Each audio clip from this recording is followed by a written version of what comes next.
Hoe ao daolintsika rehetrarehetra izavy le matahotra ilay tsy mahavita n'ilay lohalika mafy be.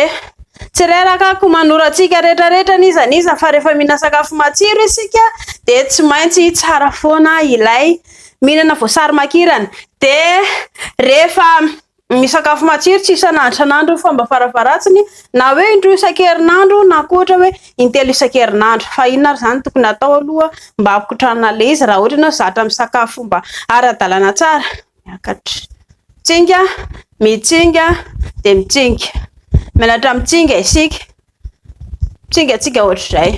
Dia rehefa zatra mitsinga kely ohatr'izay dia somary sakafo kely fotsiny fe mitsinga dia midina ambany, mitsinga dia midina ambany, mitsinga dia midina ambany, mitsinga dia midina ambany, mitsinga dia midina ambany, mitsinga dia midina ambany. Dia ohatr'izay foana hatrany ambany, hatrany ambany, hatrany ambany. Rehefa aty amin'ny ambanimbany aty izy dia somary mavomavo sarotsarotra fa tsy maninona izany. Tsy maninona izany. Ao ve? Rehefa aty ambanimbany izy tsy maninona izany fa dia afaka miakatra kely indray.